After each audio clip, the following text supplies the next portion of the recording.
Assalamualaikum warahmatullahi wabarakatuh. Salam sejahtera semuanya. Saya di sini akan menjelaskan tentang PPKM. Pada materi PPKM di sini ada beberapa subbab yang akan dijelaskan. Yang pertama ada pengenalan PPKM, yang kedua jenis-jenis PPKM, yang ketiga prinsip-prinsip yang harus dilakukan masyarakat saat PPKM darurat, yang keempat rincian aturan PPKM darurat, yang kelima implementasi instruksi Mendagri nomor 15 tahun 2021.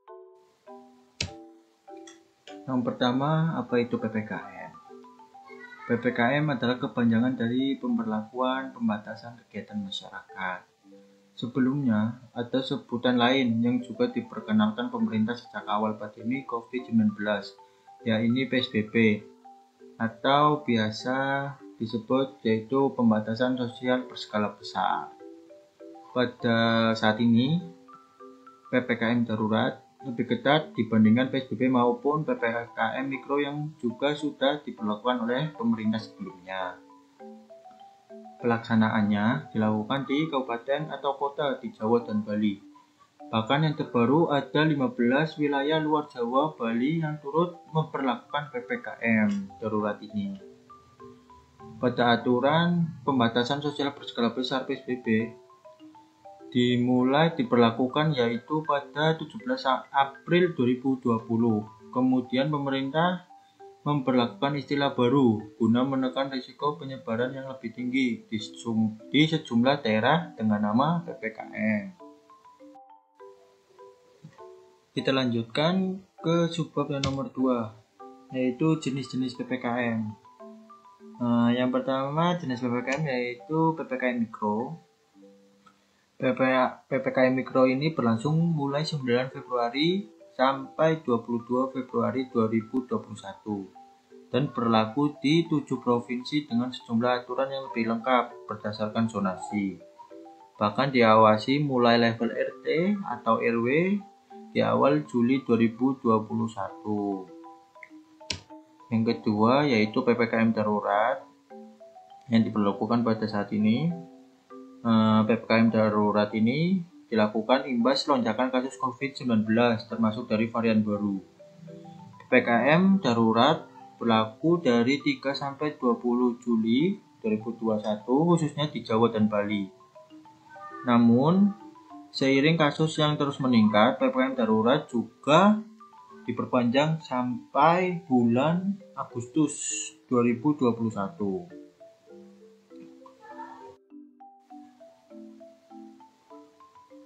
Lanjut, ini pemberlakuan PPKM. Pada tahun 2021, PPKM Mikro dimulai dari bulan Februari.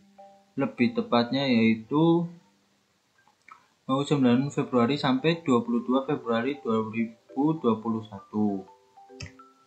Selanjutnya, PPKM darurat dimulai dari awal bulan Juli. Lebih tepatnya yaitu dari tanggal 3 sampai 20 Juli 2021.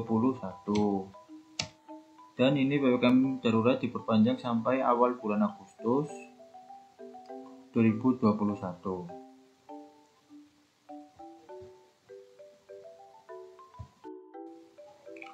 Lanjut ya, ini ada beberapa foto-foto pos penyekatan di beberapa wilayah.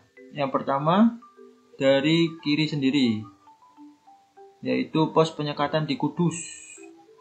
Di sini ada foto pos penyekatan di Kudus. Sebelahnya ada pos penyekatan di Jakarta Timur. Selanjutnya yang ketiga itu pos penyekatan di Solo. Dan yang keempat itu pos penyekatan di Surakarta. Lanjut ke poin nomor 3, yaitu prinsip bermasyarakat saat PPKM darurat. Prinsip-prinsip yang harus dilakukan masyarakat selama PPKM darurat diberlakukan sebagai berikut. Yaitu yang pertama, harus dicermati bahwa COVID-19 paling menular pada kondisi ruangan tertutup dengan pertemuan panjang, atau lebih dari 15 menit. Interaksi jarak dekat, keramaian, aktivitas dengan bernafas kuat seperti bernyanyi, berbicara, tertawa. Tidak memakai masker seperti ketika makan bersama juga mampu mempercepat penularan COVID-19. Oleh karena itu, untuk mencegah penularan COVID-19 dapat dihindari dengan melakukan berbagai lapisan protokol kesehatan. Yang pertama yaitu penggunaan masker dengan benar dan konsisten adalah protokol kesehatan paling minimal yang perlu diterapkan semua orang. Dan juga mencuci tangan dengan sabun atau hand sanitizer harus dilakukan berulang kali, terutama setelah menyentuh benda yang disentuh orang lain seperti gagang pintu atau pegangan tangga. Dan untuk menyentuh daerah wajah dengan tangan perlu dihindari. Selanjutnya yaitu jenis masker yang lebih baik juga akan lebih melindungi. Misalnya, masker bedah sekali pakai lebih baik daripada masker kain. Dan masker N95 lebih baik dari masker bedah.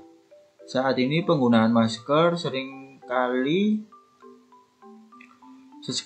pakai sebanyak 2 lapis merupakan pilihan yang baik. Masker sebaiknya perlu diganti setelah digunakan lebih dari 4 jam. Harus digarisbawahi ya, bahwa masker sebaiknya perlu diganti setelah digunakan lebih dari 4 jam. Selanjutnya yaitu protokol kesehatan juga dilakukan dengan mempertimbangkan faktor ventilasi udara, durasi, dan jarak interaksi untuk meminimalisir risiko penularan dan beraktivitas. Pada pertimbangan jarak dapat diterapkan sebagai berikut. Yang pertama, beraktivitas dari rumah saja dan berinteraksi hanya dengan orang-orang yang tinggal pada serumah adalah pilihan paling aman. Selanjutnya yaitu jika harus meninggalkan rumah, maka harus selalu mengupayakan jarak minimal 2 meter dalam berinteraksi dengan orang lain, mengurangi kontak dengan orang lain yang tidak tinggal serumah menjadi pilihan yang lebih baik. Berbagai petunjuk visual di tempat umum dapat membantu untuk menjaga jarak. Pada poin pertimbangan durasi dapat diterapkan sebagai berikut. Jika harus berinteraksi dengan orang lain atau menghindari suatu kegiatan, maka durasi yang lebih singkat adalah lebih baik untuk mengurangi risiko penularan. Dalam perkantoran dan situasi berkegiatan lainnya, penjadwalan dan rotasi dapat membantu untuk mengurangi durasi interaksi. Selanjutnya, untuk poin pertimbangan ventilasi dapat diterapkan sebagai berikut. Berkegiatan di luar ruangan memiliki risiko penularan jauh lebih rendah dibandingkan di dalam ruangan. Ruangan harus selalu diupayakan untuk memiliki ventilasi udara yang baik. Membuka pintu maupun jendela dapat dilakukan untuk mengurangi risiko penularan. Dalam kondisi pintu atau jendela tidak dapat dibuka, maka air purifier dan dengan HEPA filter dapat digunakan di dalam ruangan.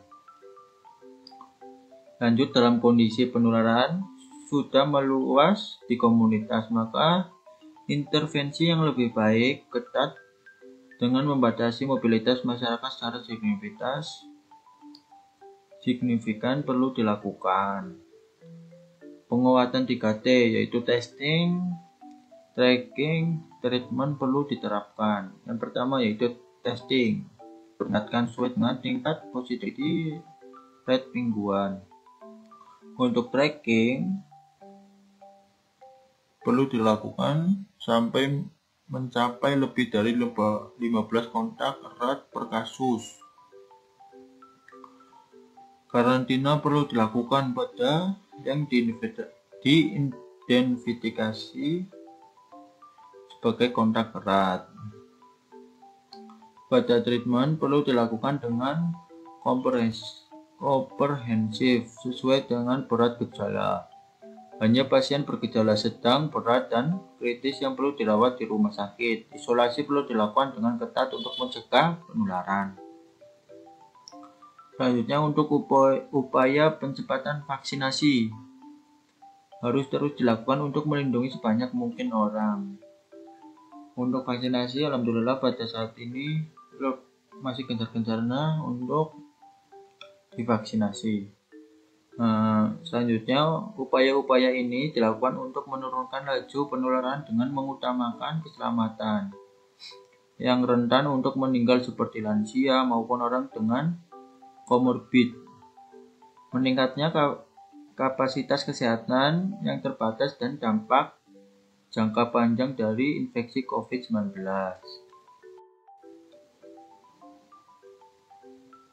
Selanjutnya, untuk poin-poin baru pada PPKM darurat,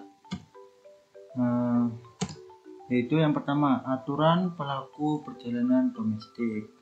Pada pelaku perjalanan domestik yang menggunakan mode transportasi jarak jauh, yaitu pesawat, bis, dan kereta api, harus menunjukkan kartu vaksin, minimal vaksin dosis 1, dan PCR H2 untuk pesawat serta antigen H1 untuk moda transportasi jarak jauh lainnya. Selanjutnya yaitu aturan masker dengan face shield. Untuk masker tetap dipakai saat melaksanakan kegiatan di luar rumah. Tidak diizinkan penggunaan face shield tanpa penggunaan masker. Selanjutnya untuk aturan PPKM Mikro. Untuk aturan PPKM Mikro yaitu pelaksanaannya PPKM Mikro di RT, RW, zona merah tetap diberlakukan.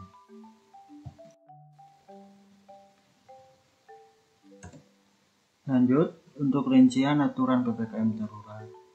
Yang nomor 1, poin pertama yaitu perkantoran. Untuk perkantoran sendiri itu di sektor non esensial wajib menerapkan 100% work from home atau biasa disebut WFH atau bekerja di rumah. Selanjutnya untuk nomor 2 yaitu sektor esensial. Untuk sektor esensial, karyawan yang boleh work from office atau WFO maksimal itu 50% dengan menerapkan protokol kesehatan yang ketat. Sektor esensial ini mencakup bidang keuangan, perbankan, pasar modal, sistem pembayaran, teknologi informasi, komunikasi, perhotelan non-penanganan karantina COVID, dan industri orientasi ekspor. Untuk nomor 3 yaitu sektor kritikal. Untuk sektor kritikal sendiri, karyawan itu diperbolehkan untuk WFO dengan menerapkan protokol kesehatan yang ketat. Sektor kritikal ini yaitu mencakup dalam bidang energi, kesehatan, keamanan, logistik, transportasi, industri makanan, minuman, dan penunjangnya. Selanjutnya itu ada petrokimia, semen, objek vital nasional, industri pemenuhan kebutuhan pokok masyarakat. Untuk nomor 4 yaitu pada kegiatan belajar mengajar. Pada kegiatan belajar mengajar wajib online atau daring. Untuk nomor 5, jam operasional jual beli offline. Contohnya pada jam operasional supermarket, pasar tradisional, toko kelontong, dan pasar swalayan dibatasi hingga pukul 8 malam dengan kapasitas pengunjung maksimal itu 50%. Dan juga untuk jam operasional apotek dan toko obat itu diperbolehkan 24 jam. Selanjutnya untuk nomor 6, pada penerapan take away. Pada penerapan take away ini, contohnya pada restoran, rumah makan, kafe, pedagang kaki lima, lapak, jalanan yang berada di lokasi tersendiri maupun di pusat pembelajaran.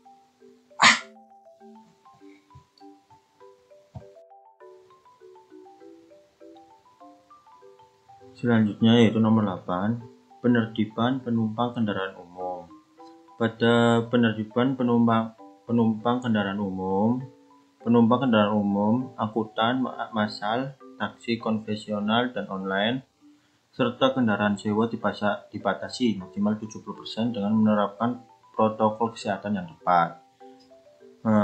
Selanjutnya untuk resepsi pernikahan, pada resepsi pernikahan maksimal dihadiri 30 orang dengan menerapkan protokol kesehatan yang ketat dan tidak menyediakan makanan di tempat resepsi. Penyediaan makanan hanya boleh dalam tempat tertutup untuk dibawa pulang. Selanjutnya untuk penertiban perjalanan domestik, seperti yang dijelaskan pada slide-slide sebelumnya, yaitu pelaku perjalanan domestik yang menggunakan transportasi jarak jauh, misalnya pesawat, bus, dan kereta api, harus menunjukkan kartu vaksinasi minimal dosis pertama, serta tes PCR H2 untuk pesawat dan antigen H1 untuk transportasi jarak jauh lainnya. Selanjutnya, yang nomor 11 itu pengetatan penggunaan masker. Masker tetap dipakai saat melakukan kegiatan di luar rumah. Tidak diizinkan memakai face shield tanpa masker. Pada poin kelima yaitu implementasi instruksi Mendagri nomor 15 tahun 2021. Pada implementasi instruksi Mendagri nomor 15 tahun 2021, beberapa poin penting dalam instruksi Mendagri nomor 15 tahun 2021 yang menjadi landasan hukum pelaksanaan PPKM darurat Jawa dan Bali, yaitu yang pertama, 1. PPKM darurat Jawa dan Bali dilaksanakan pada 48 kabupaten maupun kota dengan penilaian situasi pandemi level 4 dan 74 kabupaten atau kota dengan penilaian situasi pandemi level 3. Yang kedua, beberapa kegiatan yang menjadi subjek pengetatan, yaitu yang pertama, A. 100% untuk work from home atau WFH untuk sektor non-esensial. Yang B.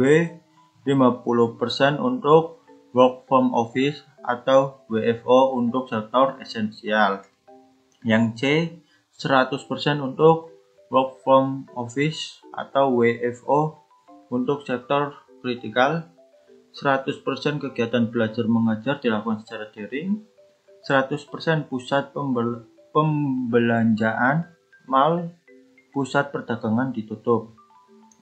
Pelaksanaan kegiatan makanan atau minum di tempat hanya menerima delivery atau take away. Selanjutnya, 100% untuk kegiatan konstruksi dapat beroperasi. Selanjutnya, 70% kapasitas transportasi umum. Dan yang terakhir ya ini tempat ibadah dan fasilitas umum ditutup untuk sementara. Pada nomor 3, sanksi atas pelanggaran PPKM ditujukan pada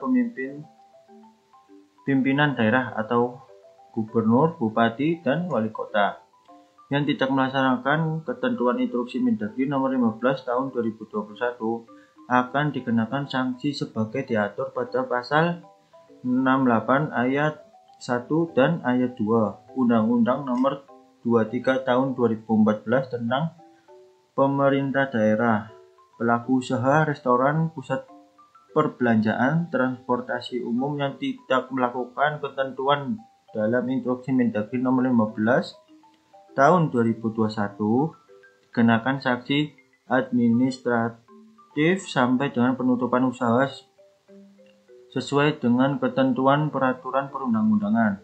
Selain itu, sanksi juga diancamkan pada orang perseorangan yang melakukan 2 pelanggaran PPKM darurat Jawa dan Bali.